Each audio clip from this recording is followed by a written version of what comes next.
Sub-Saharan Africa. It's a direct response to the limited number of jobs in the marketplace.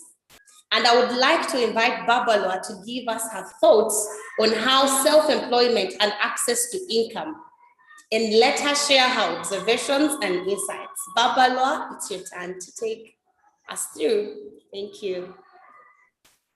Thank you so much, Sharon. Thank you for the opportunity to participate in this panel. Self-employment is not for the faint-hearted. And on the other hand, I don't want our listeners or our friends who are listening from across the continent to be terrified of the idea of self-employment. And that is because we've seen that, especially in the advent of COVID, that even jobs and companies that we thought are stable have actually shed jobs. And so if you were someone who was in a stable job, in a good organization, if you did not have another skill or another means of making income, it means that when that formal job ended, that you were found stranded.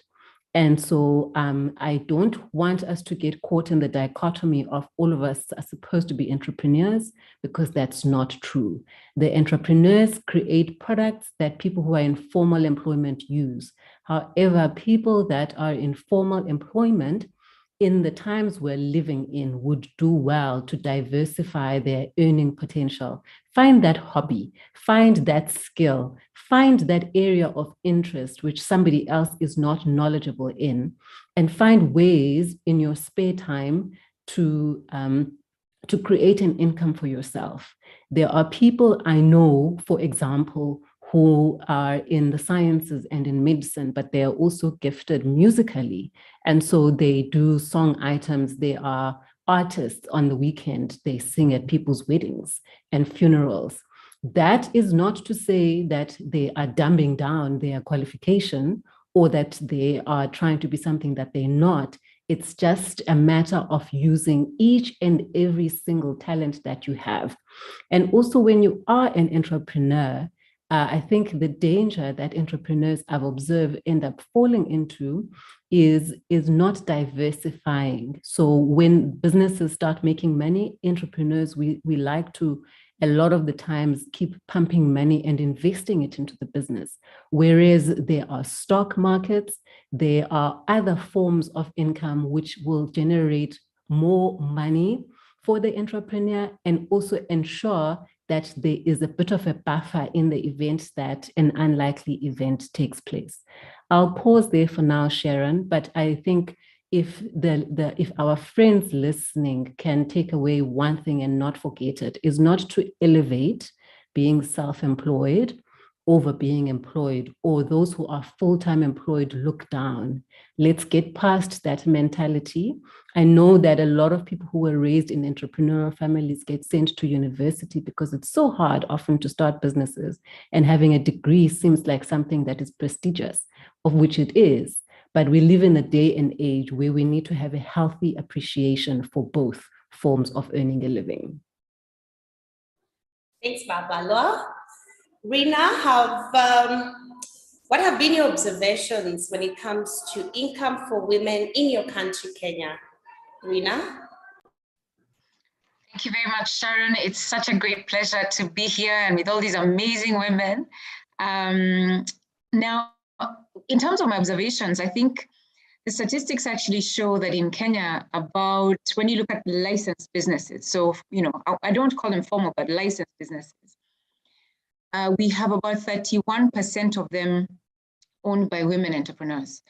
And so, when you look at between men and women, you find that a lot more men are entrepreneurial than men. And then the women, I think it's perhaps just culturally the way that we are wired as men and women. But generally, I think when I saw that statistic, while it's much lower than men, I was actually quite impressed that we have that many women who have licensed businesses. You can imagine how many more are running small trade operations where they're not necessarily licensed, but they're buying something from, maybe clothes from Turkey or Dubai and selling to their neighbors, and, or buying from secondhand clothes and selling to an area where they have influence. And so I think the numbers are encouraging. I think we've seen generally from a self-employed perspective, a lot more support in the recent years for women in business. In Kenya specifically, we've had companies in the financial services sector, particularly banks, generating products for women and supporting them through providing training and capacity building to be able to encourage their women clients to be able to engage in self-employment more and get support and funding where possible. So I think there's generally a move towards helping women get opportunities to be able to become self-employed. And I love what Babalwa said. You know, it is said that one income is too close to none. And so self-employment is important. You don't necessarily have to be entrepreneurial in nature, but what can you do, give, provide that can earn you an additional income source? And we're seeing a lot more of that around the, with women. And because of the way that we are structured as women, we have to be, all these different things and take on all these different roles. Self-employment then offers an opportunity for us to continue to look after our families, but at the same time, generate something that can support us. So those are my few views on that matter of self-employment in this region.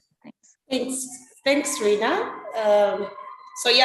Nairobi has been leading when it comes to East Africa. Nairobi is always ahead of everybody, but yeah, we'll also soon get. But I also see the same thing happening in Uganda.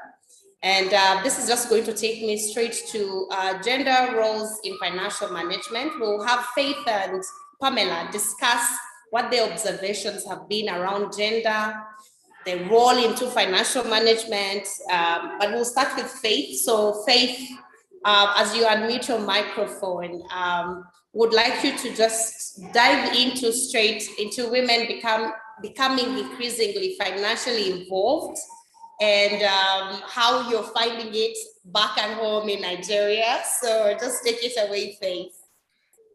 Thank you, guys. Thank you so much for this opportunity. I don't take it for granted. And I'd like to say a happy International Women's Day to all the great, amazing superheroes here. I think every woman is a superhero, by the way. So I'll dive right into it. I think the topic is a pretty broad one. And there's so many biases that exist, globally. In Nigeria, for instance, I think women are becoming stronger and learning to speak for themselves. And I think that's where that narrative needs to really change. But of course, we all know that, well, I don't know if everyone knows, but there's so many things that happen across the world that restricts women from being financially independent, and creates a gender bias against them. There are some laws that says that you can't inherit. I think even in Nigeria, in some parts of Nigeria, some of those things are being kicked back against. There are also some laws that says that you can't incorporate a company if you're a woman in some parts of the world. So I think it's time that women begin to understand the fact that we're not in competition with men. We're just as, we're strong. I wouldn't say we're just as strong as men, because sometimes physically you might not be able to lift the kind of weight a man would lift. But however, I think the differences in us makes us equally unique. And so one of the things I like to say here is that first things first, the woman needs to start to change the narrative about herself. I think change comes from us. Women make, I run a fintech that operates in credit. And it seeks to be able to make financial inclusion available to people. I can tell you for free, in over 3-4 years, one of the things that we've seen is that women are better borrowers. So they pay back faster, and, give money to a woman. You see that she's not only helping herself, she's also helping a few other people. And that's not quite the case with a man. And that's something we've actually seen, in running that business. So it goes to speak a lot about the strength of the woman and how women can manage their finances. However, I like to say that a lot of women don't believe in themselves, and obviously it's also a part of the culture. It can be a result of upbringing, the background, the country that they're from. In India, I think the number's a lot higher. In America, for instance, they're yet to have a first female president, and yet we're embracing all of this kick against bias and things like that. So I think the narrative needs to change. I also believe that Some of the things that have disempowered women is the fact that they don't earn as much as men. I also believe that obviously a woman usually might want to have children, and that childbearing, phase can somehow supposedly affect her in her place of work.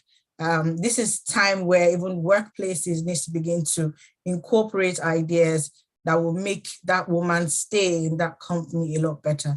I think women make very great CEOs. I believe that this program has been put together by mostly women, and see how much of a success it is. And so when it comes to women and this gender bias, especially in the place of financial management, it is expected first from us as a woman to first believe that we can do it, and then to also begin to kick against those biases slowly. It might not be a battle that will win in this, I don't know if this century, but I think that if we begin to take very predictive and deliberate steps towards this, that narrative will begin to change. But we must first believe in ourselves. Thank you. Thank you, Faith. Pamela, I would like you to just share with us, what are some of those harmful biases that disempower women from being financially capable? Pamela. Thank you very much, Sharon. Thank you really for having me on this panel today.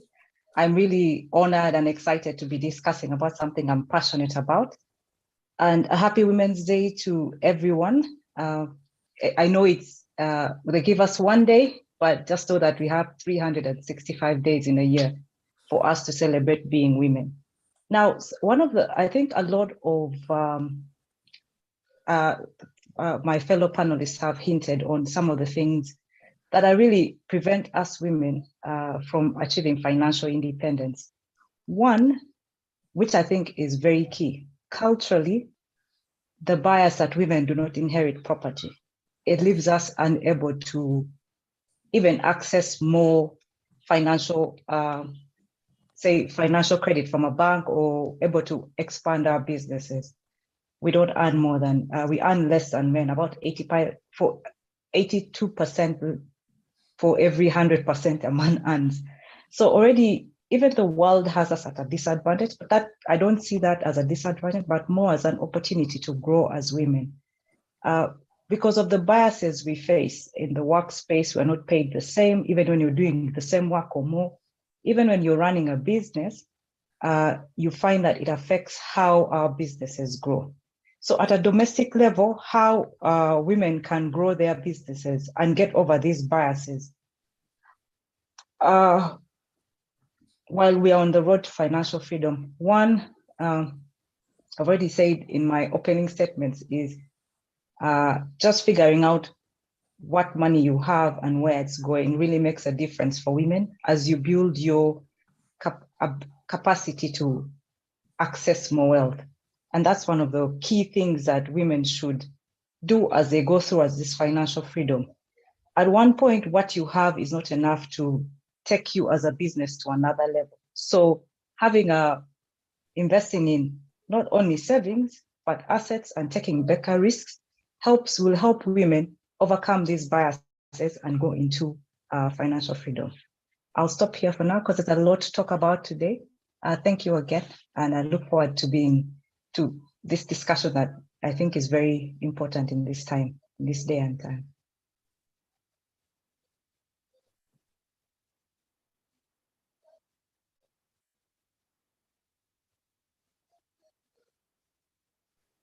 Well, thank you, Pamela. We will have to go through a very brief poll. I don't know if the poll is ready to be aired out for our listeners to be able to participate. This is not just us talking to ourselves as panelists. We have a simple poll just to engage our attendees that are on this call that have joined us, and it's basically about emergencies, and it goes, if you had an emergency today, how would you finance it? We're going to take like 30 seconds for us to just go through these answers. Would you borrow from a friend or family, sell an asset, withdraw from a savings or investment account, take a loan from a financial institution, or Jesus takes the wheel? So what would be your answer in this case? So Let's just push through our answers. We'll get to see the results at the end of this poll. It's right on your screen. So if you're on the call, you should be able to see it.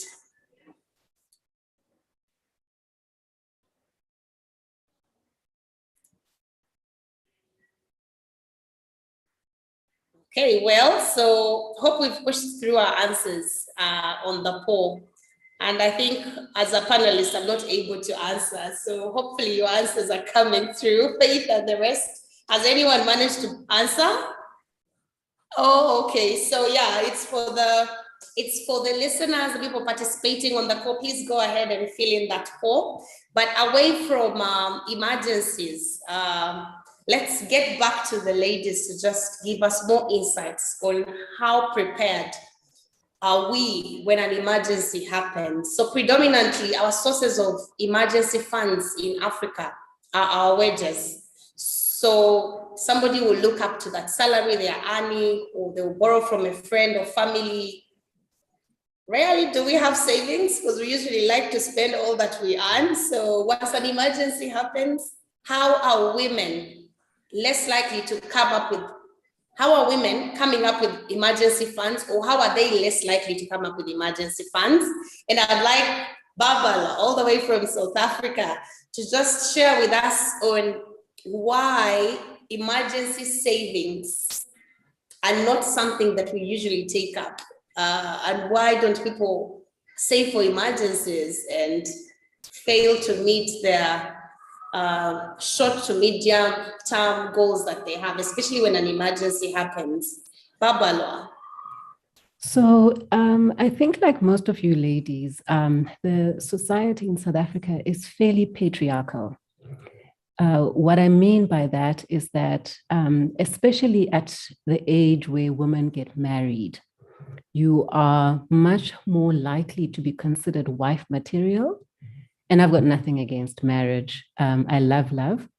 But you're much more likely to be considered marriage material if you are someone, even if you're working, that is not going out there and buying multiple properties, for example, or driving a certain type of car. It's almost like subconsciously we are raised as young women to wait for the savior. And this is no dishonor to our foremothers or saying that they didn't teach us well. I think it's important to admit that there are things that they did well, and there are things that they didn't do so well.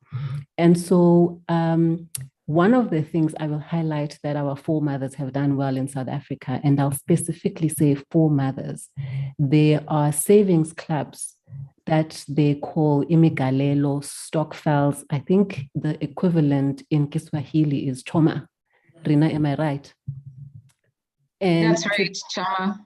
Traditionally, our foremothers, our grandmothers, I haven't met at least a Black South African whose grandmother, whose mom has not belonged to it.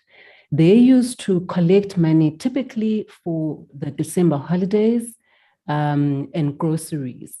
But when we then started growing up and, you know, we are all degreed, we're sophisticated, a generation of us somehow forsook this because now we know better than our mothers, right? I don't know about you, but there's a certain stage where you start feeling like you know better than your mom. But in the recent time, we've actually revived that practice and we've refined it to say we do not have to split the money every year, every December. There are people, for instance, because of how much they earn, they cannot afford a bond or a home loan, a mortgage on their own.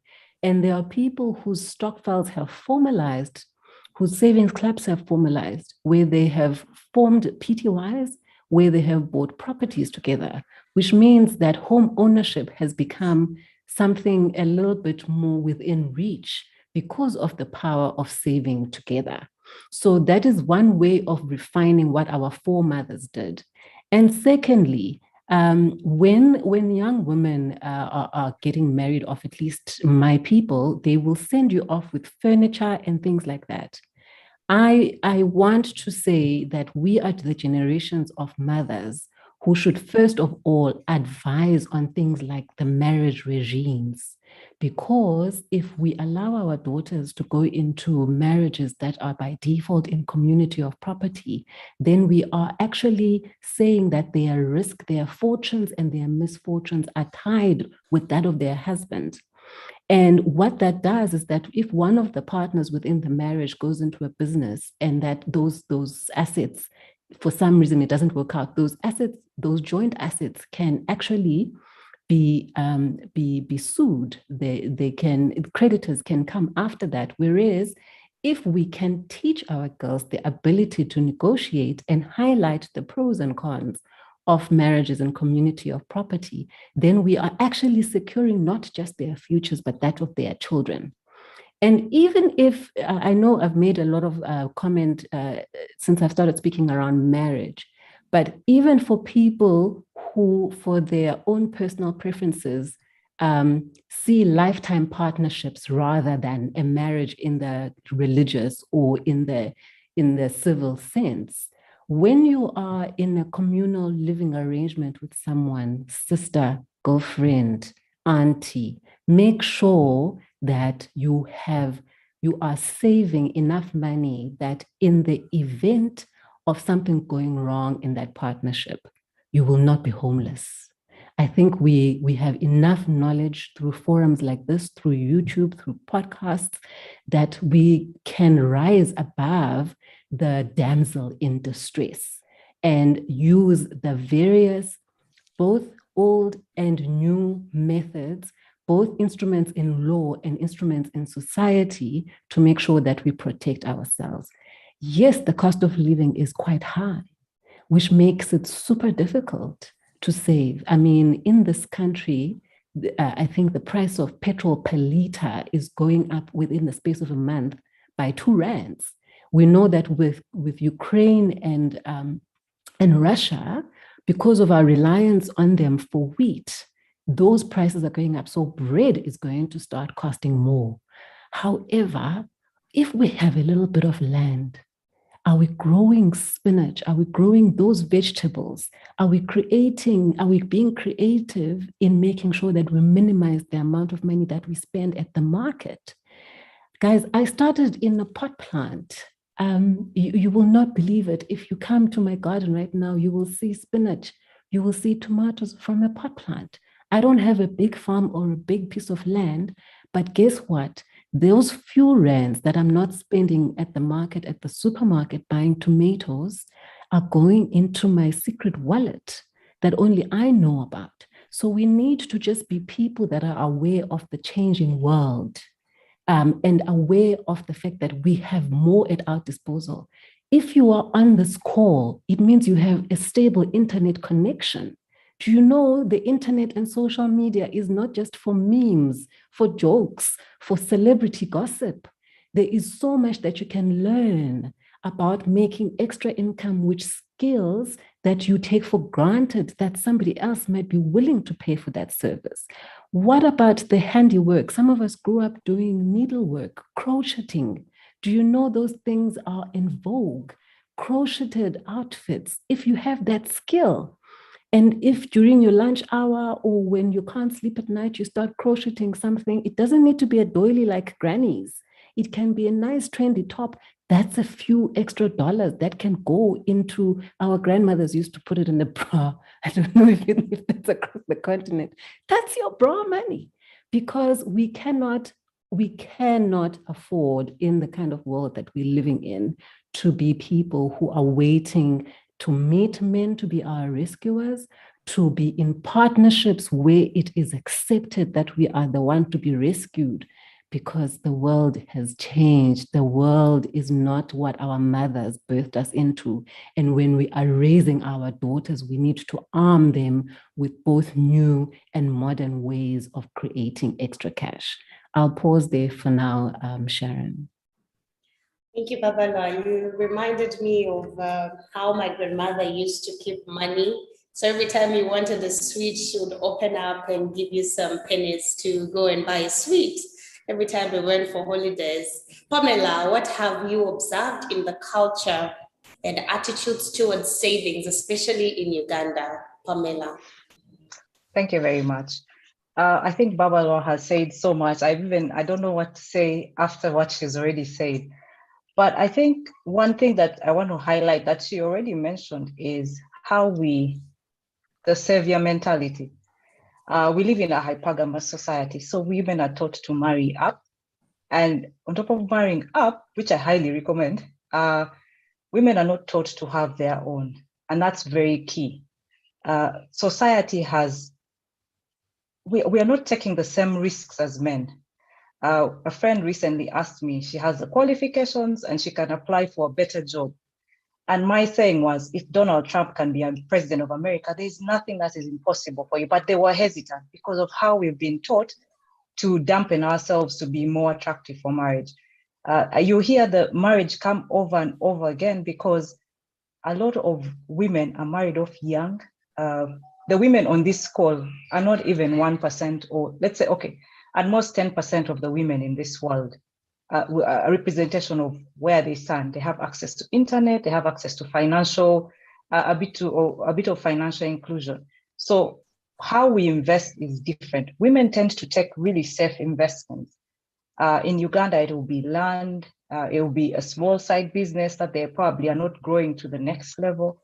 It might be, selling clothes. So I feel, and not only are we pushing side hustles, I think for me, it is how do you be financially secure as a woman? My friend's mom once told me, if you ever get married, do not leave your job because you don't know what's going to happen in 3 or 4 years. And she indeed, when her children were young, her husband passed away and she had to carry the family and keep them at the same, let's say, lifestyle that they had before. So for women, we are not encouraged to strive. If you're too ambitious, it's a problem. So culturally, women are not meant to thrive outside a home. And that's the reality that we live in. But that, luckily for our generation, especially in Uganda, I call ourselves, especially women like me in my age group, we really are Museveni's daughters. With affirmative action, with all the programs that the president has pushed, much as whether you like him or not, he has given women a seat at the table. There's 1 or 2 of us who are at that table. And it's very important to be at that table to make decisions that affect women. I personally was a beneficiary of 1.5 points in university, and 1.5 is a huge difference from whatever course you get. So it's very important as women. I think one of those friends who didn't apply for the job is actually here. I hope you're listening. So for us women, we have been given that opportunity to grow, and we are seeing it. I'm praying that our daughters and granddaughters lead a better life and take better risks. In terms of behavior, the one behavior that I wish personally I had done earlier in my early life was to take more risks in diversifying my investments, not spending as much as I had in my early 20s. It's one of the things that I wish deliberate financial literacy. You might go to school, but you're not financially literate. So to have purposeful financial literacy for young girls and women. Yes, in Uganda, especially in Buganda culture, every culture, I think by 18, I could run a household. I wish by 18, I could run proper finances and know how to invest. So if we can invest time to just change that lifestyle and that attitude that culturally has been imposed on us as women, I think we would go a long way. Also, Babalwa has spoken about having a garden. Most of you know fuel prices everywhere are skyrocketing, which means the price of food will go up, the price of a lot of things will go up. But as a woman, even as a family, if you have, you've say your little savings have invested in a plot of land, I think it's important. Say, have a garden. In Uganda, you can own land. Traditionally, we own land. And honestly, personally, that's what got us through COVID as a family, not being able to spend a lot on food because we have a garden in the backyard. Not everyone has that opportunity to have a garden, but like Babalwa said, small things, start small, and then you grow into bigger things. In everything in life, it's that first step that counts. And I think it's important for women to take that first step and see how we grow and not to give up. Thank you. I'll stop here. Thank you. Thanks, Pamela. I love the fact that you mentioned very few women are successful. Very few of us are pushing ourselves so hard. I remember someone making a comment and saying, because you were single raised, because I didn't grow up with my dad, I grew up with my mom. Because you're single raised, that's why you go out and fight for yourself, because we see our parents really striving so hard to make ends meet. And then that actually pushes you when you grow up, you're like, oh man, I have to work hard. I really have to work hard. But this doesn't have to really be whether you're single raised or having both your parents. We as women have to actually be at the forefront of taking risks and also not forgetting to invest for emergencies. So borrowing is also steadily increasing in sub-Saharan Africa. And with this addition of non-traditional sources of debt, including saving clubs and digital lending services, more people, both women and men, have access to credit. Is there a healthy and unhealthy way of borrowing? So Faith, what has been your observation on credit? Healthy versus unhealthy borrowing, and what are the trends that women are using to borrow and invest for? Faith?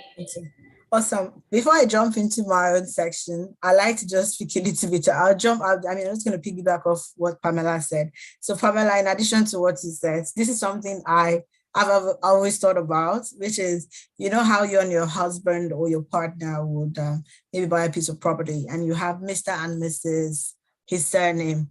You know, one of the first things I used to talk about, I know people thought maybe I was a bit crazy, is to say, no, there's nothing like Mr. and Mrs.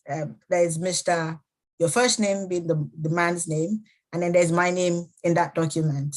You know, I'm not saying that we're going to get a divorce tomorrow or we're going to, go our separate ways, but I want my name there. So if we're going to do a Mr. and Mrs., I like to see my name there. So it's not just Mrs., because you can replace the Mrs. anytime you want, but you still remain a Mr. So just piggybacking off of what Pamela said, because I'll just jump right into mine. Yes, borrowing, we've seen an increase in borrowing. Generally worldwide, obviously, there are more and more applications, solutions, there are more and more opportunities. And I would say that truly there is unhealthy borrowing and there's healthy borrowing. And one of it is centrally focused on literacy, financial literacy. Unhealthy borrowing stems largely from unhealthy borrowing stems largely from poor financial literacy. One of the things we can do as women is to read up. You're not reading articles, it's not just about movies, it's not just about, fashion shows or anything else that people consider girly. It's time to start to take active interest in what the world is saying today about interest, what the world is saying about savings, all those, there's NFTs, there are all sorts of things. I know some people who I could talk about NFTs today, then they're like, I'm sorry, what is that? You're not keeping abreast of the things that are happening in the world. And that by itself is a disservice that you're doing to yourself. So financial literacy can actually lead a person into unhealthy borrowing. And it is, it's a disservice that you can do to yourself. So one of the things I encourage typically is to say, read as much as you can, one of the things we've seen these days is the fact that women are borrowing, and some of the things that we would like to be able to do is to see, okay, why are these women borrowing? Yes, the speaker mentioned earlier that women borrow for safe investments. But sometimes it's also limited to how much knowledge they have. And that's why, again, like I said, it's largely due to financial literacy. One of the things I would like to recommend is that if you're also going to borrow, can it be that you're borrowing to be able to make some solid investments? Do the math, think about it very carefully. Something you've done, don't do too much at once. Maybe you do very little, try it, see how it works, and then you take larger steps. I know there's a question in there. We've not gotten into the Q&A bit, but somebody says they are very well indebted and they would just like to clear their debts and start saving almost immediately. It's almost, I don't know how possible that is. How are you going to be able to clear off all your debts immediately? Are you going to land a jackpot? Or, the chances of that happening is pretty slim. But if you can make a plan, so it's about planning. If you're able to plan correctly, I'm going to make this amount of money. I'll take on an extra job. It would afford me the opportunity to be able to make extra amount of money. And this is what I'm going to use that amount of money to do. Then with that, with planning and with the fact that you're growing your financial literacy or you're growing in financial literacy, it will help you be able to clear up that debt. Do not put too much pressure on yourself. Don't think that you can do something in the space of 2 hours, something that will take the average person, whether man or woman, maybe a space of say 6 months. So give yourself that time to say, in this time, I'm going to consistently do this. So I think one of the things that helps us with borrowing habits is the consistency. If you're borrowing consistently to be able to fund your business, this is something we've seen in my line of work. One of the things we've seen is women who do small businesses. So in Nigeria, you have women who sell things like fish, like roasted fish or roasted plantain, and they could come for say 20,000 naira, buy plantains, and they see that in this, at this time of the day, we have more customers. One of the things you can think of as a business owner is, I'm doing plantains now, but what if the fact that people come buy plantains makes them realize that they're very hungry and they want other things? You can begin to add other things to your business. It could be a cold drink to the side. And so what happens is that your customers come around and then they're able to, buy more stuff from you. What happens is your 20,000 naira, maybe you're able to do, 1x or 0.5 or something on that 20,000 naira. At the end of the day, that's healthy borrowing, but it will be a big problem if you're borrowing 20,000 naira to fund a debt you already had, first things first, and you have no other way of being able to raise more money. And so you just find yourself being in that very vicious cycle of debt. That is an unhealthy one. It will also be a big problem when you borrow money to be able to fund your partner, and there's no clear, concise approach to being able to earn that money. And then it just puts you under a lot of stress. So speaking about, unhealthy and healthy borrowing, I don't want to spend too much time on it. There's also the other question of understanding investing. We see people borrowing to invest in homes or a business. Can we speak to the frame of mind in which people should be making healthy investments? I think I've also talked a little bit about it. That frame of mind should be a solid one where you know that this is income. This income is coming in. It is planned income. I'll speak here again quickly about insurance. I know Africans do not like insurance, but the honest truth is if you go to first world countries, you really can't buy a home without insurance. Nobody's going to sell you a home without insurance. That's the honest truth. Nobody's planning for any other person's demise, but it is life and it can happen.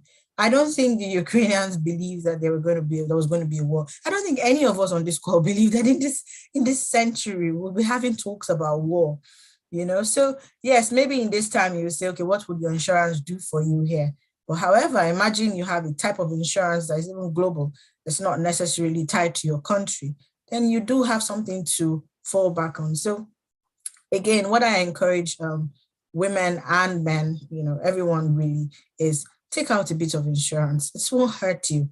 There's nothing wrong with you spending extra money when you can save that money. That's also another way of saving money, If you have a small premium that you're paying on a monthly basis, something we've just recently developed as Social Lender, because really we just didn't want to just be just a credit-only business. We wanted to be able to give people access to insurance, and we started with micro-insurance. And I'm actually very passionate about women. So imagine you're taking out insurance of about 500 naira.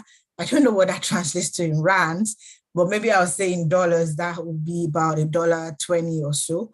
And that is protecting you against something like malaria that is really common in our part of the world. So imagine you're just doing the 500 naira on a monthly basis, and your daughter becomes ill with malaria. The bill will be about 20,000 naira. See the savings that you just had already there. That by itself, has helped you not to be financially indebted, to anyone, or not to take out some sort of borrowing, like an emergency, or quickly go to tell your neighbor, or go to the Social Lender app and say, okay, I need some quick money, but you have no way of paying that money, or you're already financially strained. Again, I'm going to speak a little bit about how you build your investment literacy. Somebody has mentioned here, there is YouTube. It is free if you've got some internet. You just need to be able to decide for yourself, I want to learn this thing. I want to be able to know more. So I know somebody will say here that, okay, what about internet? Well, the internet is not just for you to see memes or jokes. Maybe you should just take out time and say, this next 5 years of my life, I'm going to put my finances in order. I'm going to take out some insurance. I'm going to help my business.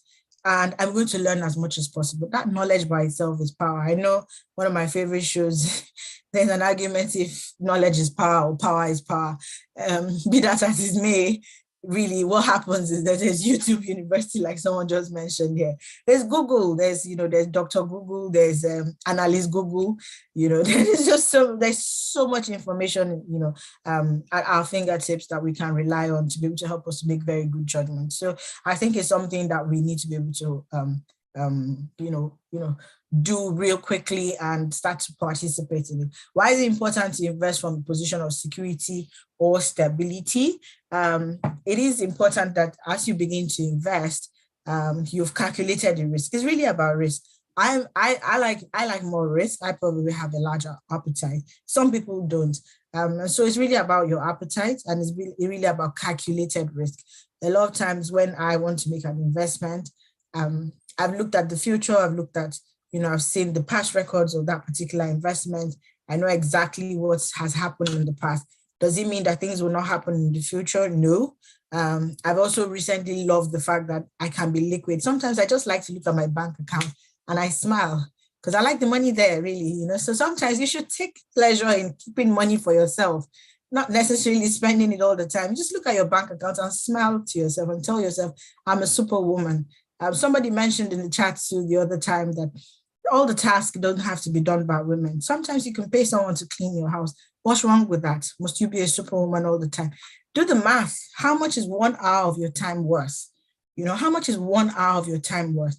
If 1 hour of your time is worth, say, $200, and you're going to pay someone, say, $40 or $30 or $50 to clean your house, why in the world are you spending that amount of time, cleaning your house? I'm not saying it's not good to clean your house. That's not what I'm trying to say.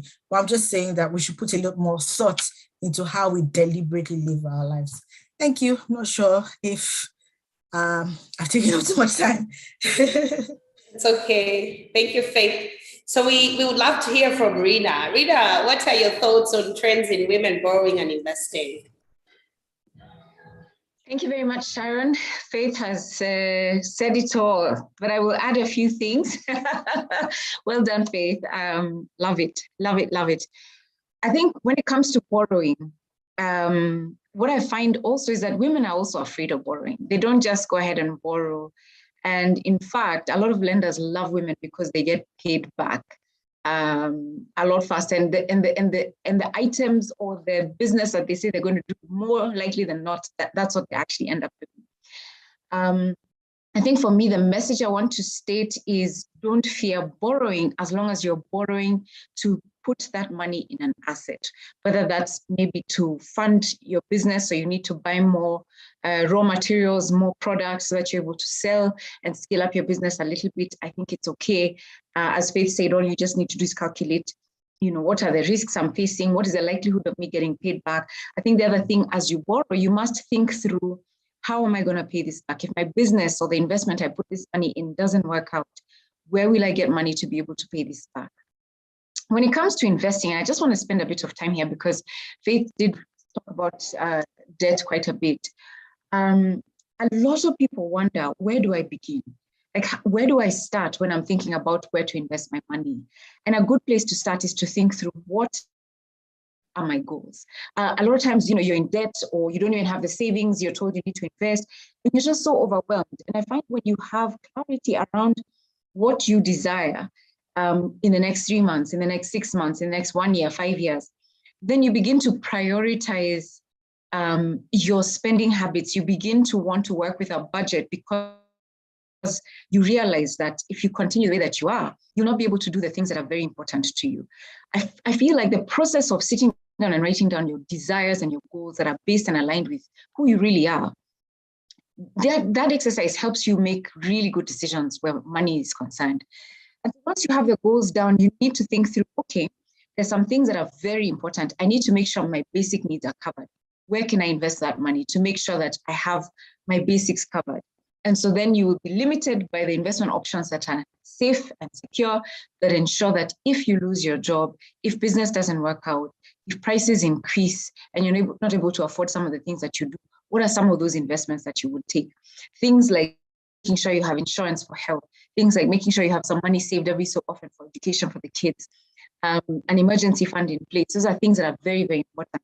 And then next level, you have goals. You want to be able to get your head down without having to go and ask your partner or husband for money.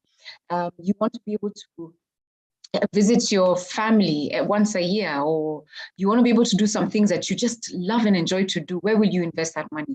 So once you put your goals down, then you now think through your personal circumstances, and you're able to then identify investment options that will then align with those things.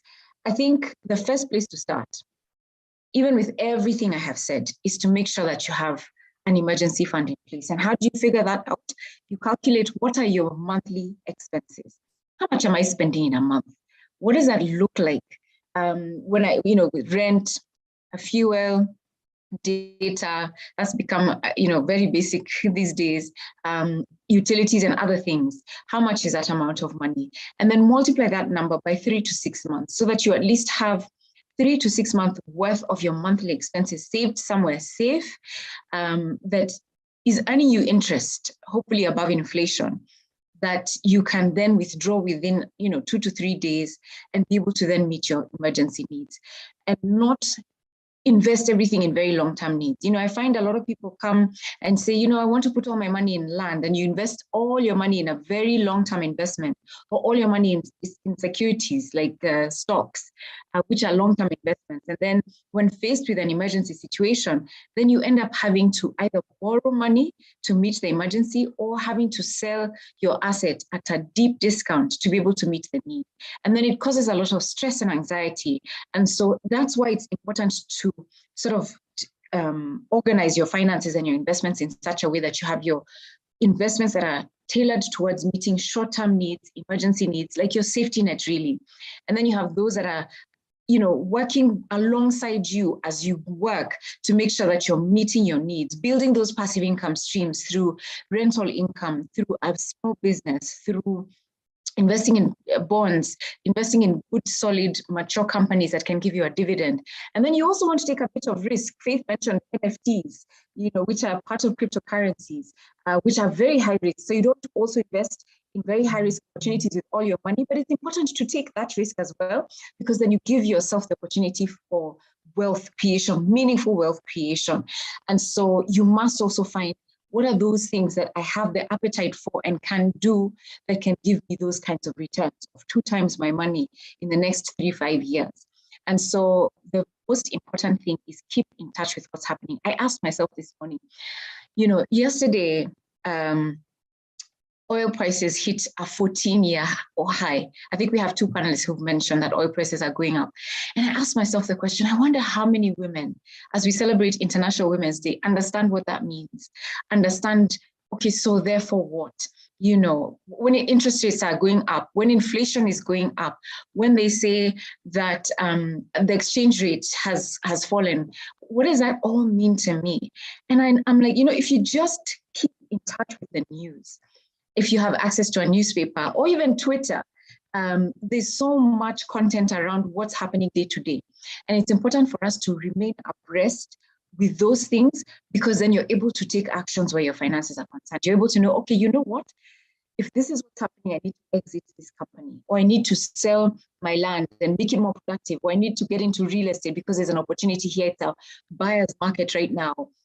And so then you're able to take adequate action where your money is concerned. We cannot be in a place where we are clueless people as women. We must keep in touch with what's going on. We must know exactly what's happening beyond our children and picket fence and our workers in the house. We can't just remain in our own little bubbles thinking that somehow somebody somewhere is going to look after me. And guess what, ladies? The other thing I must say is that nobody in this planet is going to work towards helping you create that wealth. we each have to take responsibility to understand how these things work and build the wealth for ourselves. There's lots of people who are out there to guide us in the process. We just need to ask and seek out the help. But the help exists, but we have to take that responsibility ourselves. Back to you, Sharon. Oh, thanks, Rena Hakes.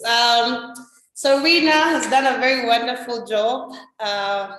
Now, for all the participants that are on the call, kindly send through your questions. We'll be going through Q&A very soon.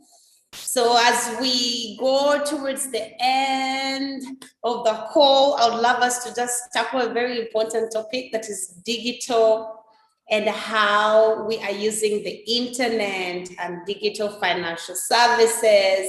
Here, I'm going to start with Pamela to kindly share her insights around financial inclusion through mobile technology, the internet, and digital financial services. Pamela, take it away as Faith plans to come after Pamela. Thank you so much, Sharon.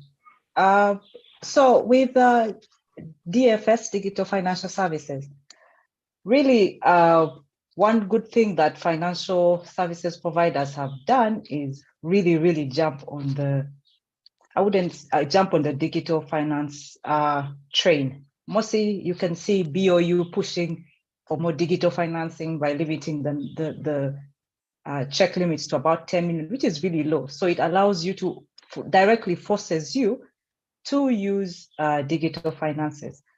But maybe some of those points may not apply to a lot of women here, but one of the challenges for digital finances for women globally in Uganda, this study was done in Uganda, most of them are illiterate, so they don't even know how to use it. Most of them find it inconvenient. They use it in their everyday life, but have not figured out how to use it into their business.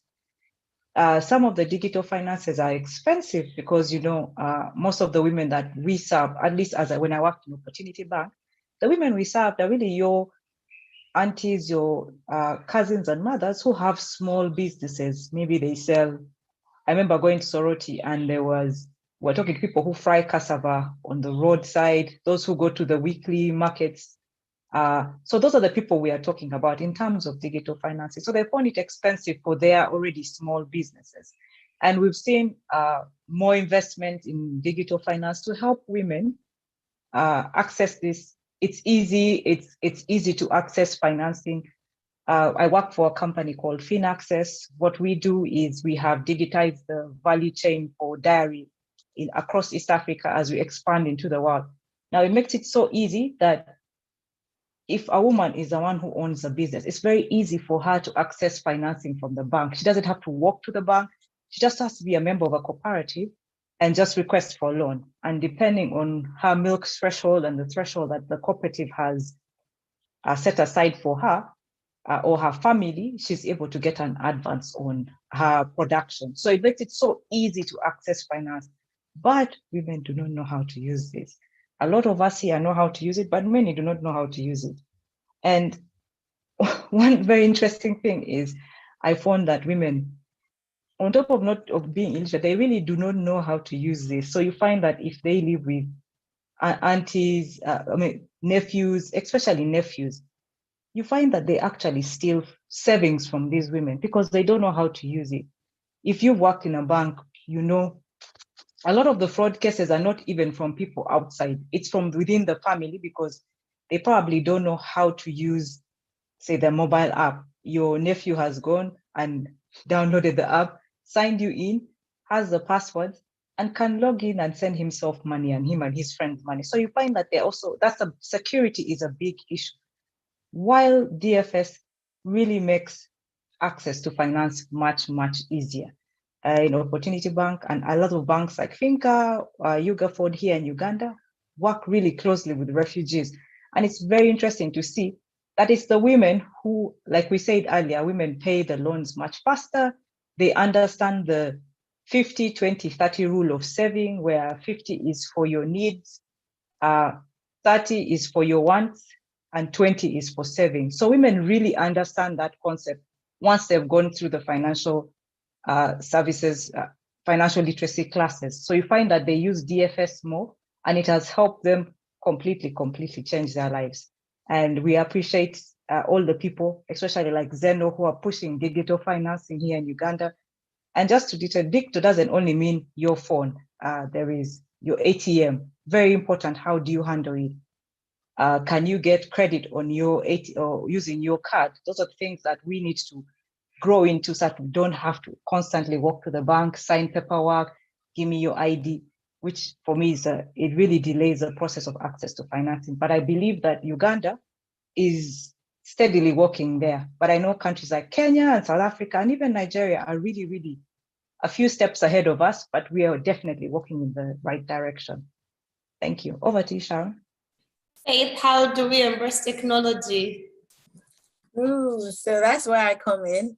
Thank you, Pamela. You did mention that Nigeria is actively doing stuff in that direction. Yes, we are. So at Social Lender, which is the company I head or I manage, one of the things we've decided to do very early on with the help of World Bank at the time was to also be able to bring this DFS access to women and men via SMS and USSD. So you did speak about the fact that, you know, some of these women in these rural areas, they're unable to operate their phones. A lot of times, the first problem you're actually looking at is the fact that they actually don't even have smartphones in the first place. So a lot of these services that are available, you go online, you click this, that, and that. It's not going to happen for them because first things first, they have a feature phone. Another thing that we've strongly been emphasizing the past couple of years, and it's a little longer than that, is the fact that we have been driving financial literacy. So we drive financial literacy in local languages. We've also used that opportunity to obviously create employment for youth and young people out there who are able to lead some of these classes that we've been able to put together. So a lot of times what we do is go to a community, we do some sort of community sensitization. We're trying to inform the entire community that, you know, we have digital financial services available for you. But besides the fact that we do have that, we are going to teach you how to use it. We're also going to give you some sort of financial literacy. It's a lot about savings, about credit, you know, about how to manage money. It's not a necessarily in-depth class.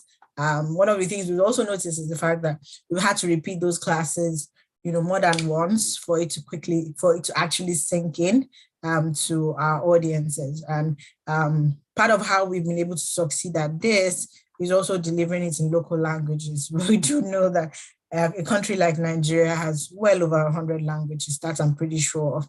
And obviously it will be weird for you to think that you are going to be communicating to people in, you know, the South, the East, the West, you know, in English. It's not just going to happen, especially when you're looking at the rural areas. So another thing we've done technology-wise, like I said earlier, is also to make sure that the people who have these feature phones, or even if they had smartphones, because of the difficulty with which they're able to operate these phones, where they're able to get access to our services using SMS and USSD, and that's worked out pretty well.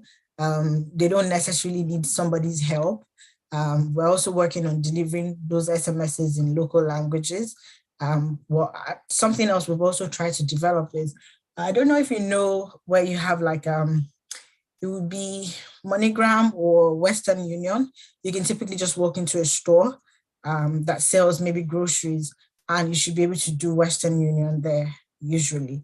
And so that's one of the ideas we've also latched on to, where we have people like local guides, and they could be shop owners. And these women don't necessarily have to wait for someone in their household to teach them or to do anything. These local guides have been trained on the use of the software or the solution, and the women can just walk up to them to say, I'm trying to do X, Y, Z. Is this something you can help me with? These agents will definitely earn a commission when they're able to put that woman through, or the customer through, you know, the entire process. So it's in the best interest of the agent to be able to make sure that the woman is protected, or the user is actually protected. So these are some of the things we've actually done, because we believe that high tech, low tech, there has to be some sort of combination, especially when you're trying to deliver financial literacy to to the audience or to users generally. Another thing I'll say is across, so it's not just about my company, across Nigeria, for instance, there have been all sorts of solutions, designed to be able to help that person in rural communities access finance or access credit or something in that space, very quickly. One of the things that I was very passionate about is also being able to bring, more than 40% women or female inclusion in our financial literacy programs and our products across board. Part of what we also understood is the fact that women are also farmers. They don't necessarily have to be the ones that do the core farming. They do more vegetables and things like that. And sometimes in the agri sector trading. But it also helps them to be able to access farm inputs. And we've also made that available on our platform. So if you were, in the farming, in line of farming, you could actually also just take, farm inputs, and all of that you can do, on a feature phone. Now you can also take insurance, like I mentioned earlier, on a feature phone. There's no paperwork involved. Everything that's like paperwork is all done on the phone. It's just type a few things and you're good to go. So yes, I think there's been progress, but I think there's still more that can be done to change this narrative. Thank you, guys. So when we go to Kenya, 70% of the population in Kenya owns a mobile money account, and they're actively making transfers. Rina, how has banking using USSD addressed some of these barriers? So first of all, I think majority of the population in Kenya uses mobile money. It's quite interesting. There's actually shops that you go to today and you can only pay by card or M-Pesa. No cash is received because of the risks of cash, for obvious reasons.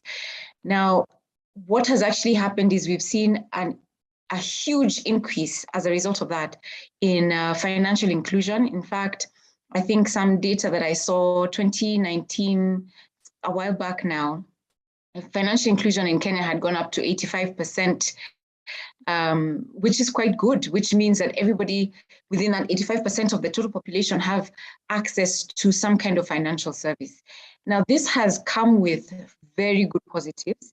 Unfortunately, it has also come with an increased level of borrowing, because with digital financial services has come mobile lending, which has also increased quite a bit. In fact, mobile lending applications and digital services have increased at a faster rate than savings apps. So savings apps are now slowly catching up and are slowly then now being pushed.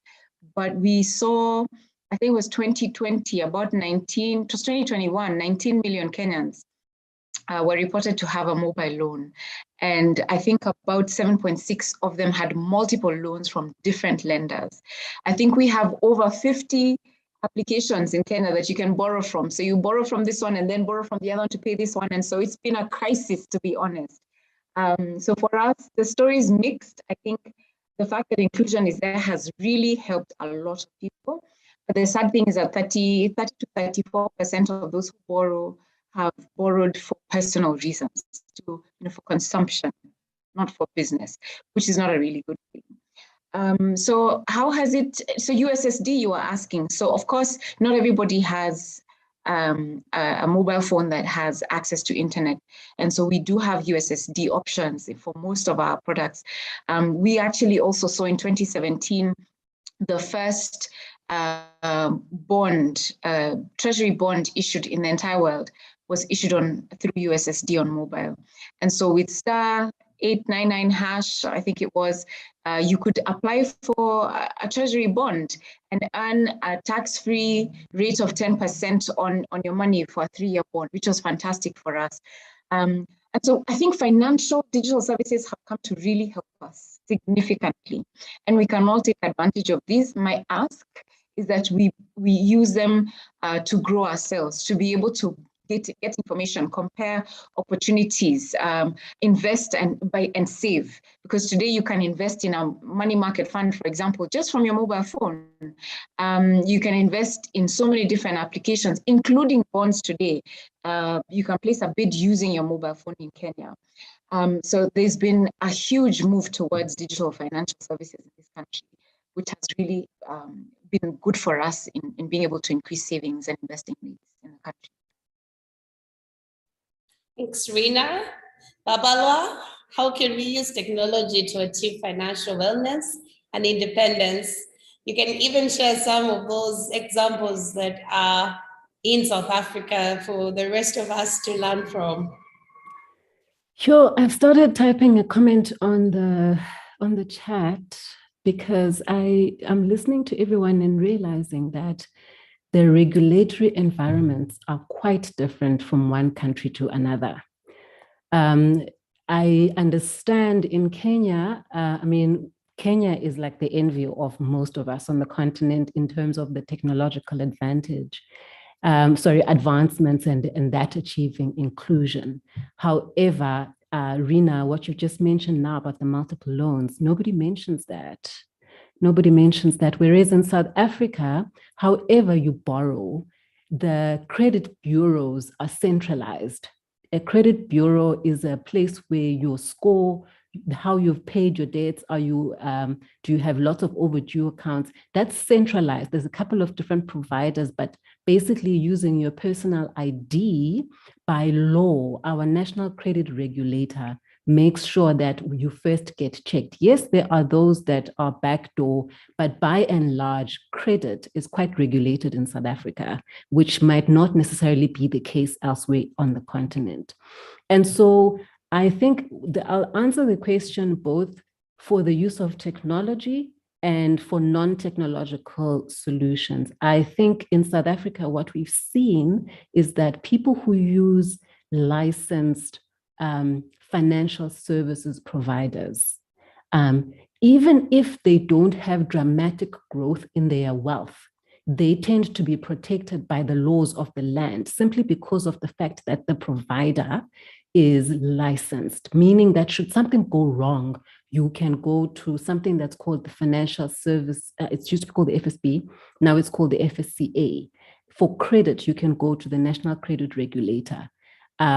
So it's very important in the South African context that whatever you do, you make sure that whoever you deal with is licensed appropriately. You all know that I do a podcast in my mother tongue, isiXhosa, a big area. And please, colleagues, fellow professionals, don't hear me wrong. There's nothing wrong with foreign currency playing in that market, FX. There are legitimate uses of it. However, in social media in South Africa, we have seen people displaying Porsches and holiday homes and saying, come, let me show you how. And people have not asked the question, are you an authorized dealer? Does the South African Reserve Bank, have they given you license to deal in FX?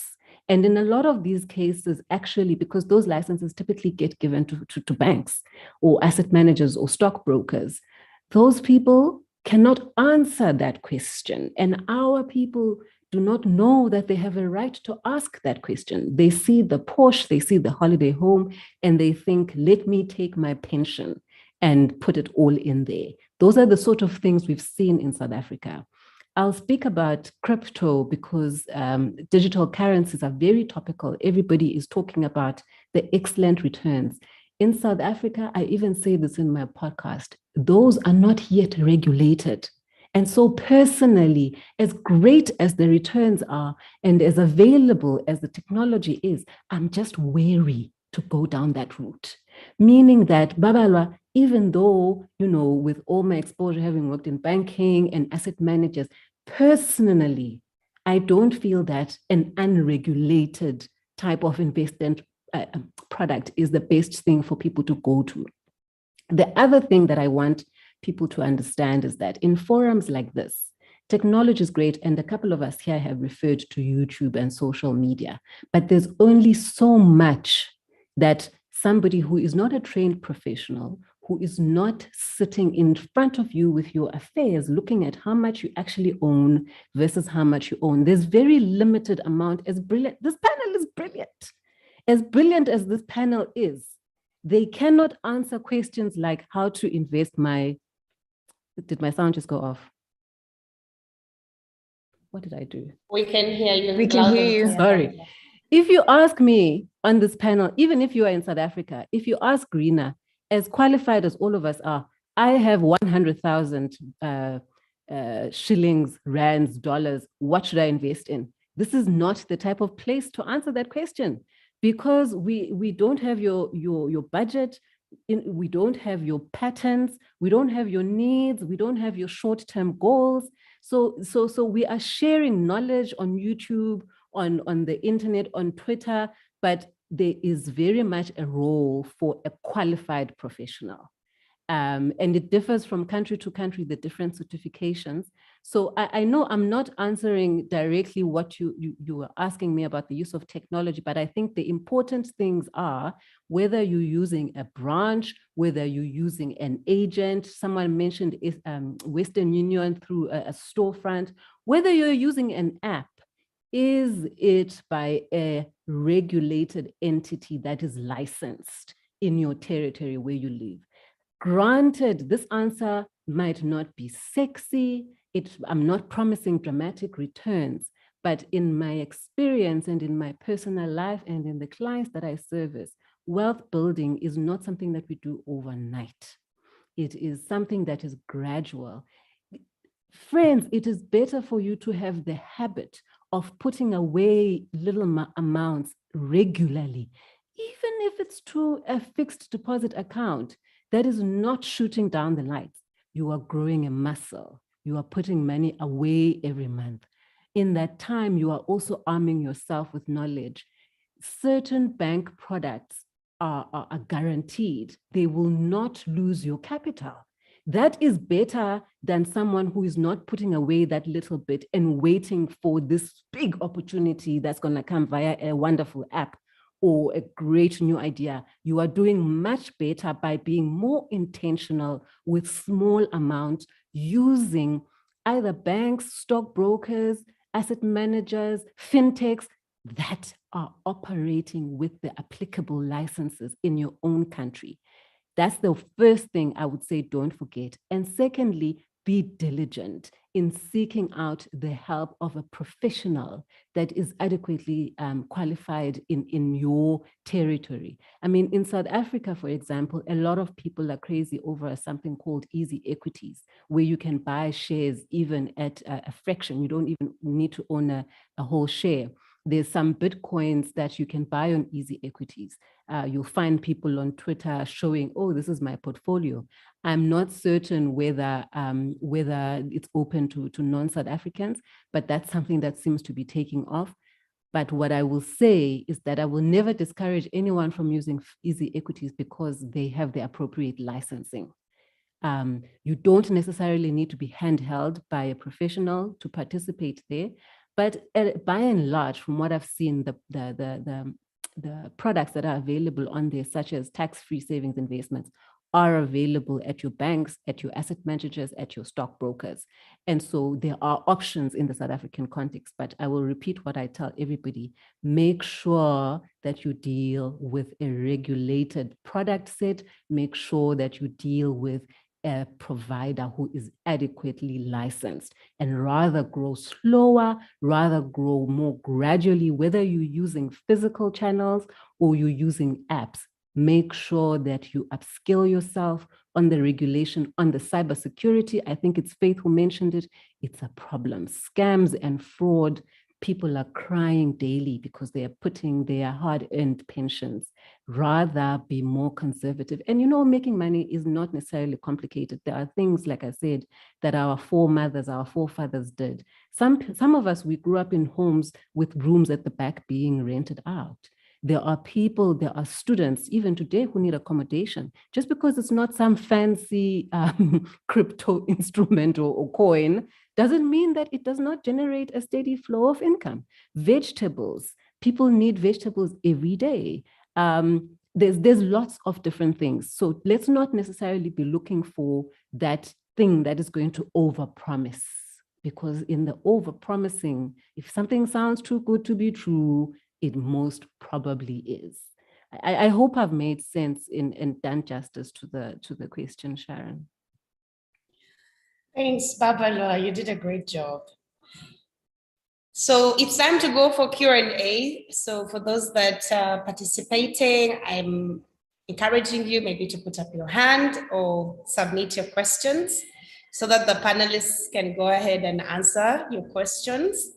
But yeah, from all that we have shared today, there's quite a lot that I have learned personally, and I'm sure all our participants that are on this call today have also benefited and learned. I would like to say that I think Zeno Investments in Uganda has championed the USSD platform. Customers are able to actually go ahead and invest as little as 10,000, which is like $3, using MTN. So technology is something we need to embrace and make it very easy and accessible to all these women that would like to invest or even get advice or on their various financial goals that they are having. So on the Q&A questions, Gladys, are you going to help us with the Q&A? Yes, I will, Sharon. Thank you, Gladys. I'm enjoying the conversation that's going on in the chat room. I see that our audience is still quite engaged, and please keep your questions coming. The guests have actually responded to a few already. If you typed out a question, please have a look at it. They've been trying to do their best to respond to that. So what we have as outstanding questions at the moment, we do know, and I'm sure there is one of the panelists who will be able to take this one. How does one leverage from the strength of saving? Most of the options say money markets generate very little interest. What advice would you give someone who wants to grow their money at a reasonable interest rate? And this is passive income options. Plus, is it possible for one to acquire wealth, financial stability by saving and investing without a side hustle? I would actually really like to hear from Rena on this one, because I know you've tackled this on MoneyWise a few times on passive income, and is it possible to acquire financial stability by saving and investing without a side hustle? Okay. Thank you, Gladys. So I'll take that as the question because I heard like 3 different ones. So just to clarify, we're asking, is it possible to generate passive income streams from saving and investing without taking up a side hustle? Is that correct, Gladys? Correct. Okay. The truth is, yes, it is. But it will take time. And the idea is actually, the truth is that when you are working, you're exchanging your time for money. And the reality is that there's only so much time we have. And so as quickly as possible, we need to find ways to generate passive income streams that can help to generate income for us and increase that as we grow older. So if you start saving from the moment you earn your first salary, and you continue saving every month consistently, or whenever you receive an income consistently over time, research has shown that it takes about 28 years to become wealthy. So 28 to 30 years, it's a reality, because you can't become an overnight success by just saving a 10% of your income or 15% of your income. It takes time. But if you're consistent, are able to get around 9-10% or interest, which is fairly conservative for anybody in Africa. I don't know about South Africa though. That might be a bit high. But, I think that if you do it consistently, I remember doing some math, and I'll just use 2,500 without saying what the currency is, just to be able to work with you. So if I saved 2,500 and I saved it every single month, and I put it away in an instrument, whether that's a money market fund that you're saying that doesn't give very good interest, you'll be able to get 9, sometimes even 10%, and you save it consistently every single month for 35 years. In 35 years, you will actually have 17.8 million of whatever currency it is. Now that 17.8 million, you can invest it in real estate, you can invest it in a business, you can invest it in stocks, you can invest it in a bond and generate passive income streams. So the passive income streams would come from investments that you make. What investments give you passive income streams? If you invest in a treasury bond, and I'll just explain what that is. I think I did say a question and I responded to it, but I didn't define what it is. Governments in the entire world are not able to generate sufficient revenue to finance the budget needs of their country. So they need to build roads, they need to be able to provide services to citizens, but they're not generating enough through taxation and other ways that they raise money to be able to finance the budget needs. And so they borrow money as well from the public to be able to meet their budget needs. Now, this presents an opportunity for us because these are securities that they then use to give us or offer us, and we then lend them our money and they promise to pay us back our money at a certain interest rate. So I'll use Kenya as an example. Whether you're Kenyan or not, you can invest in Kenya. And so if you want to, for example, invest in a treasury bill in Kenya, the last treasury bill that was issued last month was an infrastructure bond. The government borrowed money to be able to invest in infrastructure, and they were paying 12.95% per annum tax-free, whether you're Kenyan or not. No taxes paid was the incentive. So government securities are risk-free instruments, which means that you will get paid your money back. You're not guessing. It's not like investing in a business or any high-risk opportunity. You know you will be paid back. Now, if you have money and you're able to invest in a treasury bond, and you will be promised, if you invest 100,000, you will receive 12,950 every single year. And so that's passive income. And so the idea is whenever you receive an income, you have to pay yourself first. That means save first and find a way to generate passive income streams that can pay for any needs that you have. And a good way to do it is to think through, okay, if I can just get electricity paid, how much is my electricity cost, whatever the amount is? How can I generate an income stream that is passive by saving and investing to generate enough income to save, to pay for my electricity so I don't need to worry about that? That's my goal this year. Then you can think, okay, next year now I have electricity paid. How can I get all my utility, water, electricity, gas, all those things? So that then you don't get so overwhelmed trying to make huge amounts of money, but with a little that you can, whether it is 5, 10, 20, 2,000, you're able to slowly work towards generating that passive income stream. So it is definitely possible. The advice I would give is to start to save, because wealth is only created by an income. And once you receive that income, you must put aside some to be able to save. We always say one of the things is that we tend to receive an income and we pay everybody else. You pay Woolworths and you pay all these different Shell and all these different companies and school fees and all these different things and forget ourselves. In fact, what we do is pay everybody else and then think about, oh yeah, I need to save some, and you're the last person to get paid. And yet you are the principal provider for your life. If you're not able to work, if you're not able to function, if you don't have peace of mind, then you can't function and you're not able to operate effectively. And so my advice is begin by putting aside some money. And when you put it aside consistently in conservative ways, you'll find that that money grows over time. You don't have to even know about cryptocurrency. You can even decide you wouldn't learn about it, but you save and are able to use safe conservative instruments, you will get there. You just need time and consistency and discipline. Back to you, Gladys or Sharon. Thank you, Rena. Thank you. That was absolutely fantastic. You did talk about the tax incentives from the infrastructure bond offering in Kenya. I'd like to find out, we've had a few things that in South Africa, there's actually a tax savings, there's a tax-free savings account. Babalwa, are you able to just give us just a highlight of that so that the rest of the countries can hear about it? How does it work? How has it impacted savings and investment attitudes in South Africa? Yes, ma'am.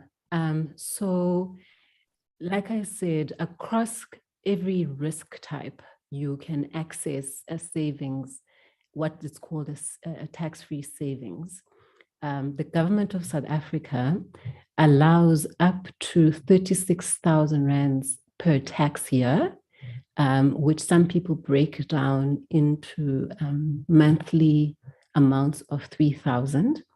You can invest monthly, or you can invest the 36,000. By tax-free, it means that whatever interest that is earned or capital growth, when you do your tax returns, is if it comes from that type of investment, as opposed to something like unit trust. I think some markets know it as unit trust, some know it as collective investments. With those, at the end of the tax year, we get income tax certificates to attach so that we show that that income is part of income that we've earned, even though we have not paid tax if we're salary earners. So what I mean by different types of risk grades is that if you think, I don't understand the stock market, therefore I want to use my 36,000 rands a year or 3,000 rands a month that I'm allowed to put in a tax-free savings just to put in a normal bank account. You can do that, because that is still an advantage, in the sense that if you had put 36,000 rands in a different type of account, come the end of the tax year, you would have to declare the interest on the normal bank account. I hope I'm making sense.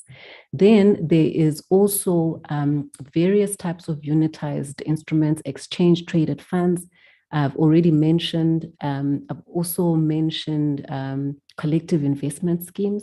Again, depending on your risk appetite, the underlying investments there can be shares, it can be government bonds, it can even be some index trackers that you then use as an underlying investor. And you don't need to take your 36,000 rands or your 3,000 rands a month and use it at only one institution. So you can decide to split it into three and put a third with a bank, a third with a stockbroker maybe, and a third with an exchange traded fund or an index tracker or a collective investment or a unit trust. But you need to monitor that, because our tax year ends on the 28th of February every year. You just need to monitor that whatever you've put into the different baskets does not exceed 36,000, because if it does, you start getting penalized. And there's a cap of 500,000 per individual. There is no age limit. So as soon as a child is born, you can open a tax-free savings investment for them. And the unfortunate part, Sharon, is that a lot of people are not making use of this. A lot of people still need a lot of education about the tax advantage.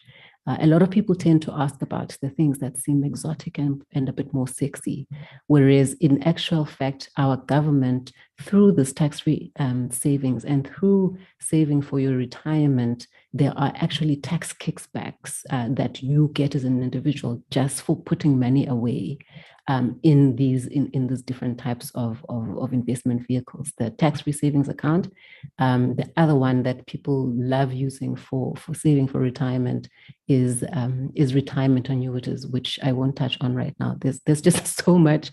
I wish we had the whole night to share, but I hope what I've said has helped someone. Thank you, Babalwa. There was a question on financial freedom. What is financial freedom to you? Is it different from financial stability? Faith, I see you'd like to respond to that one. I was actually going to type a response. I have no idea how I clicked on the button live response, but it's okay.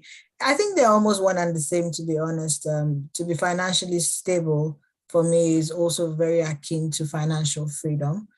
Stability would mean that there's some sort of order, in the works, and I can plan. But I think true freedom would be a little more than, I think it's a step beyond stability. Stability is, I got this planned, I can depend on this. But that freedom is being able to take a holiday without having to think about it, So freedom would be, patting myself on the back and buying myself something really nice. And it's not going to affect my bank account. So as long as it doesn't affect my bank account, as long as it's not something I'm going to feel, then I think that's when I'm truly financially free. But stability would be describing the fact that, well, I wanted to get a new laptop, I planned for it, and I can get my new laptop. So that's the way, I'm just putting it in really very simple terms. That's the way I see the freedom. For freedom, I think I had a session yesterday where I invited everybody to my maybe 5-bedroom, beautiful, amazing resort home somewhere in Mauritius or somewhere. That's looking like financial freedom. And we'll get there. So everyone invited to spend your space. Thank you, Faith. Thank you, Faith. Rena, I see there's a question that you'd like to answer live. For Eunice, who is a Kenyan living in Uganda, she'd like to invest online without having to go to a bank or financial institution. Yeah, I also wanted to type and then ended up clicking answer live, but that's fine. There's so many apps, like literally every stockbroker that is licensed by the Capital Markets Authority, well, maybe perhaps not every, but I'd say 60% of the brokers in Kenya that are licensed by the Capital Markets Authority have an app. And so, for example, if I speak about us, FIDA Investment Bank, you can download the app, you can invest in the stock market using an app. You can, and you don't ever have to come to our office. You can open the account on the app. We've also partnered, we are the provider that is sort of providing access to trading in US securities using an app called HISA, H-I-S-A. You can open an account online, never need to come to our offices. You'll be able to trade in US securities as well. Local securities on our app. You can invest in money market funds.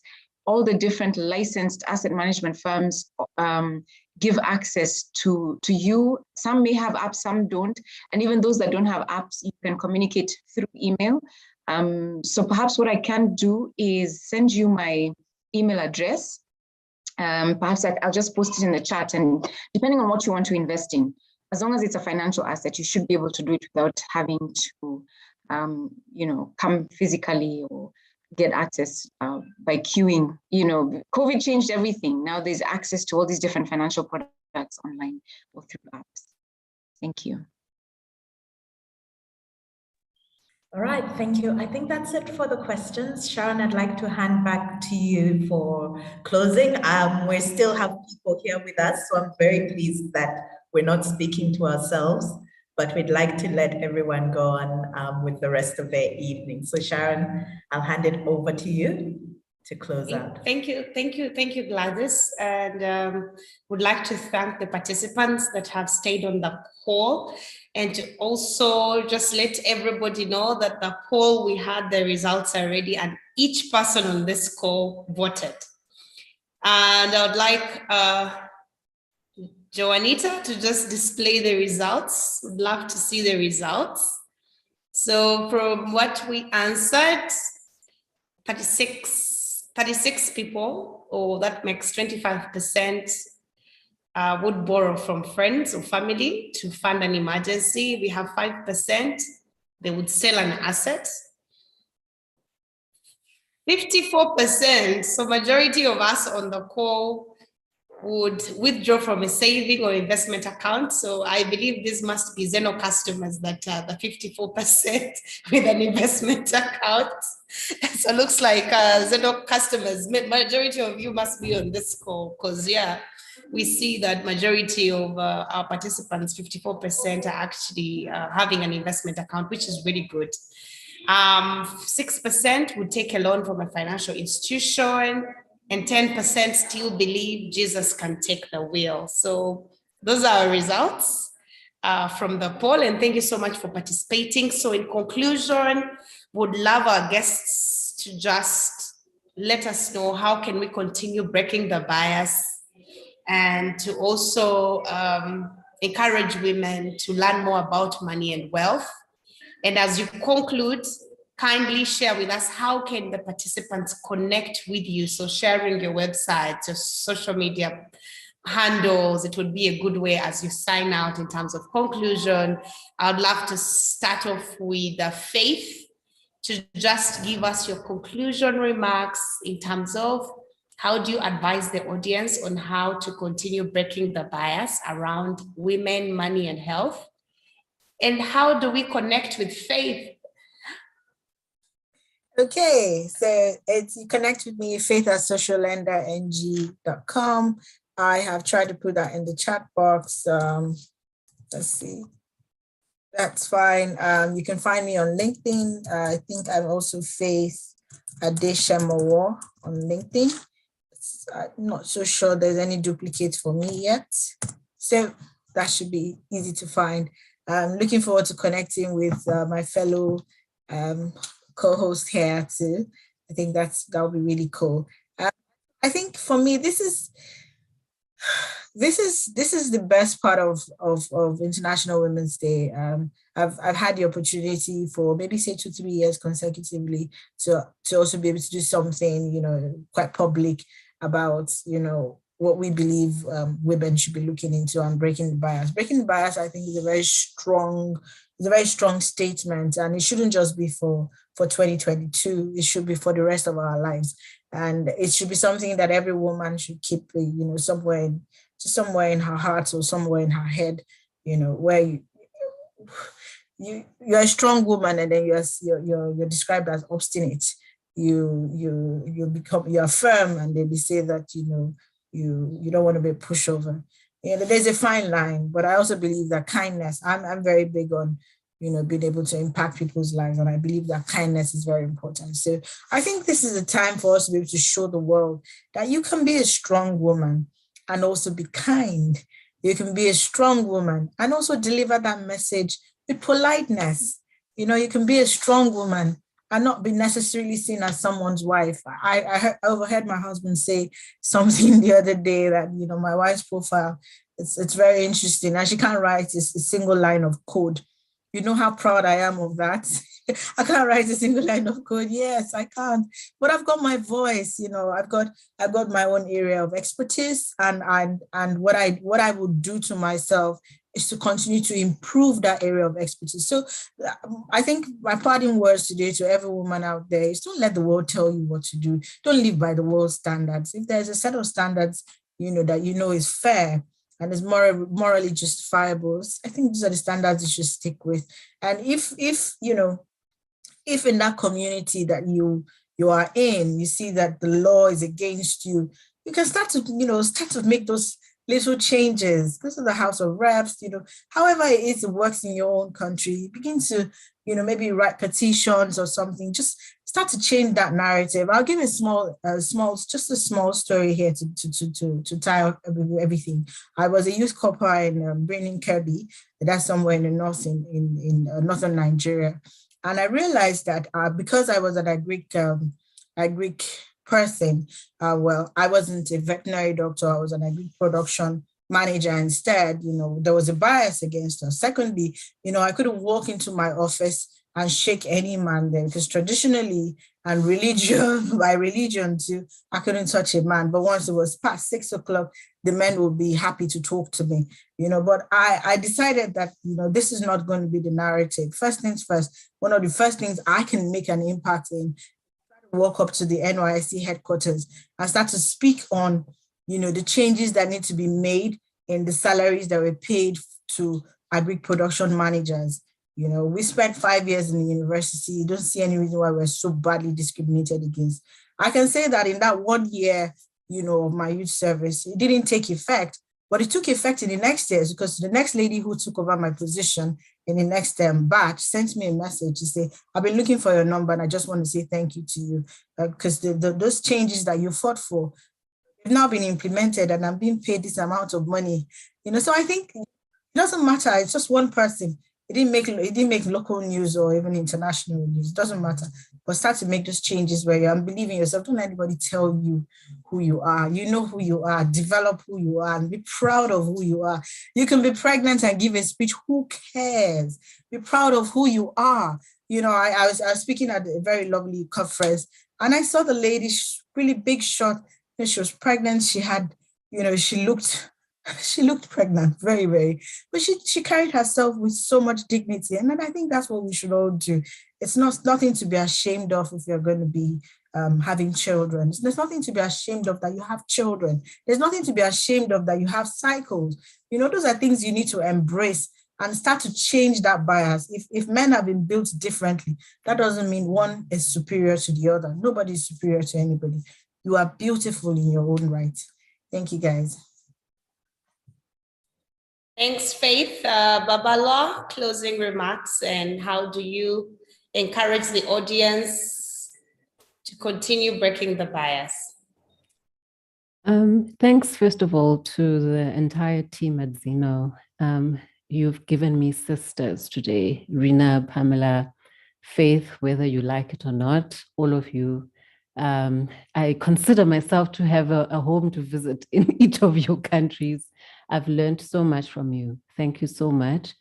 I think I really have hope for Africa because of forums like this, where we all want to see each other winning, where we are all saying, I have a little bit to add, let's all learn from one another.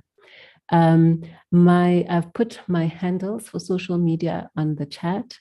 My work is intentionally in my mother tongue, and it is my hope that in the different African markets, we would start producing all forms of knowledge in our mother tongues, because the people that sold cattle to send me to university, that do not speak English the way that you and I do on this call, also deserve to know whatever it is that they sent you to university to go and learn. They also deserve to know easier ways of doing things. They also deserve to know that they can borrow and invest using technology. It doesn't mean, however, that if somebody reaches out to me either on LinkedIn or on the Epoko 20 handles on Instagram, a lot of people like Instagram, Facebook, Twitter, it doesn't mean that if you write to me in English, I will not reply. I might just be limited if you're not in South Africa. I will, as I've said, I've got sisters now. I will reach out to my sisters in all the different territories because of today.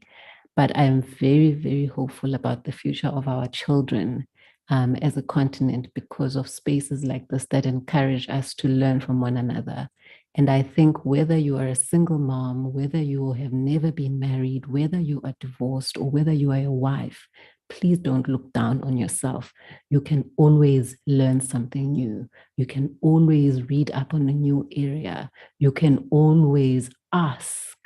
I don't know about where you ladies come from on the continent, but in my part of the country or in my tribe, when we came to sort of the English medium schools and university, they had to teach us to unlearn not looking people in the eye because it wasn't considered polite or well brought up. Please, let's look each other in the eye. The whole world is looking themselves, each other in the eye. It's within our gift. It's within our right to ask questions. No one on this call should ever feel that because somebody who speaks fancier English than they do can make them sign or agree to something that sounds fancy if you don't understand. Ask, and keep asking. Everything is negotiable, is my motto in life. That is how the rest of the world is advancing. So if we as Africans are going to hold on to being prim and proper and well raised and elder this, elder that, we're not doing the world any favors. We're not doing our future generations. And nobody knows everything. Nobody knows everything. There are areas where I need to call a colleague because I'm simply not a specialist. So please don't feel bad when there's something that you don't know, because somehow, somewhere on YouTube, a bank, a licensed professional, somebody has the answer if you will keep asking the question. That's my parting shot. Thank you, Babalola. Pamela? Thank you very much, Sharon. I think everyone has said so much, but the thing that I would say my parting shots is, before I even get there, I want to just thank Zeno for putting this together, for how informative and how it's been run. Thank you for giving me the honor of being part of this panel. And yes, Babalwa, you're more than welcome to Uganda. You have many homes here. You can visit Sharon, Gladys, or me anytime. For me, when it comes to we as women, to break this bias, one, we have to change how we think.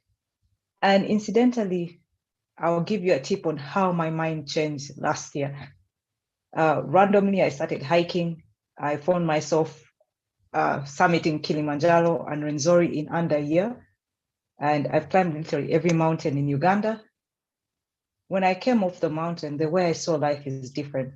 Even the risks I take as a person, I'm completely different from the person who started 2021 and at the end of 2021, two different people mentally. So you have to find ways in changing how your mind works. Change is very difficult for humans. So you have to find an environment that will help you change. And then also find a sisterhood. Some of my sisters are on this call. Thank you very much. They will support you and give you advice. And that in turn will help you grow as a person. I owe a lot of success to my girlfriends who have lifted me up when I couldn't. They've given me a shoulder to cry on, a shoulder to lean on. So it's very important how you choose your circle, because that is who you will be. And lastly, we as women, again, social capital. I will not talk enough about social capital. I think Faith mentioned something about kindness, goodness, how you treat people. Social capital is one thing that I cannot talk enough about, because it will lift you from one place to another. Doors will open for you when you start talking about your businesses with your friends. The social capital you have is wealth.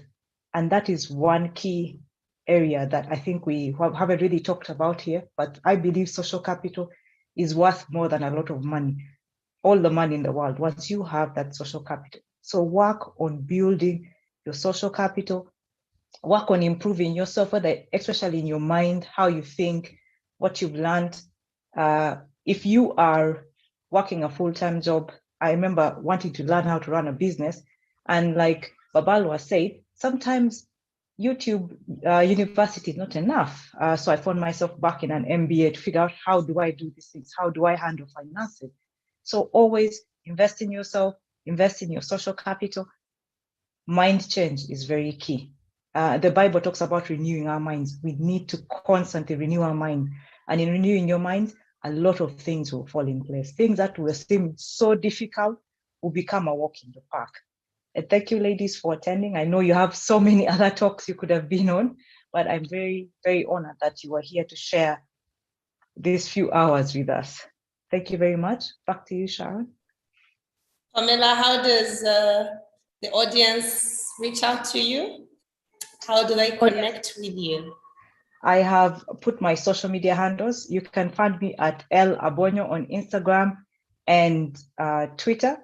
And then you can find me on LinkedIn or any other social media as Abonyo Pamela. So if you just type Abonyo Pamela, you will find me. Thank you very much. Thank you, Sharon. All right. So lastly is Rina Hakes from Nairobi, Kenya. Your conclusion, remarks on breaking the bias, and how people can connect with you, Rina. Thank you. Thank you very much, Sharon. I am so thrilled to have been part of this conversation. I've learned so much from all of you ladies. Thank you so much for sharing so generously. Babalwa, again, we are very warm Kenyans. We love visitors, so you are most welcome. Welcome to come, and I'd love to also host you on MoneyWise. I have a channel on YouTube. I'd love to have a conversation with you. But you know, parting shots, I'll stand between you and your dinner, so I'll make it quick. I think the biggest thing we have that would go for us as women is confidence. Confidence and boldness in who we are and our abilities. And what, even if we don't have, you know, when you look at job applications and the stuff that comes through, men, even if they have 60% of what is being requested in an application, they're like, yeah, I'm applying. But for women, we want 99% tick on every single item in order to apply. So have confidence in who you are. And you know what, raise your hand and step out to do the things that, you know, come upon or you come across, offer yourself more.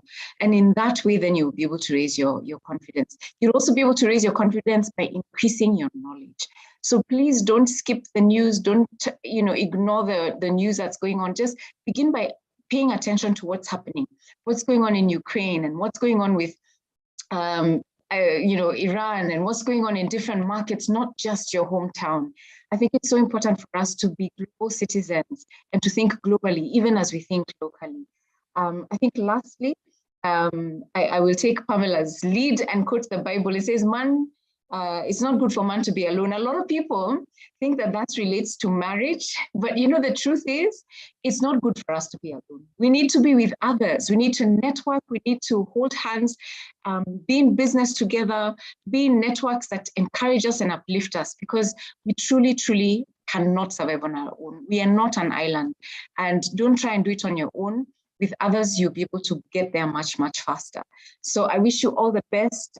You can find me on YouTube, MoneyWise with Rena Hicks. You can find me on Instagram, MoneyWise, as well as also Rena Hicks. I'm also on LinkedIn, Rena Hicks. And I'd love to connect with each of you. And thank you so much, Zeno, for doing this. I think one of the quotes I had somebody say is that whenever you want to generate an income from people, you don't just go and sell. You give, and after you've given, you will get back. And so I, speak a blessing upon you guys for giving so much for free to, everybody who's listening and who's going to listen, because it's been recorded, and to all the people who have registered for this. So take care and God bless you all. Bye-bye.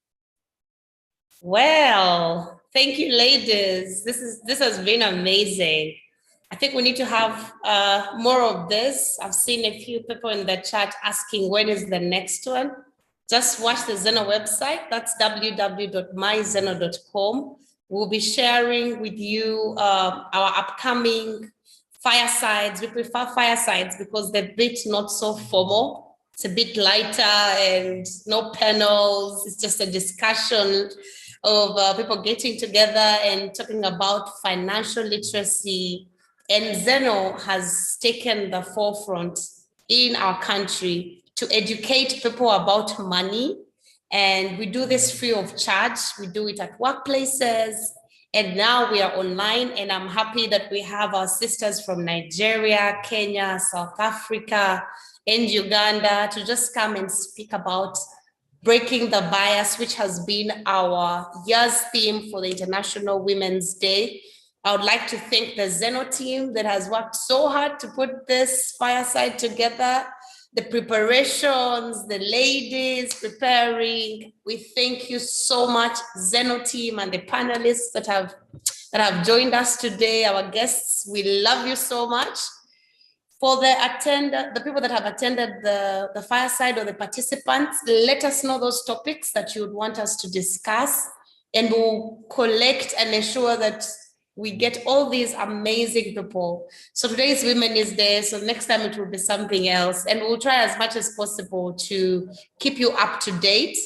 And before we close, kindly find time and visit our website, www.myzeno.com. We have a landing page that has very insightful articles that can help you start on your financial independence journey.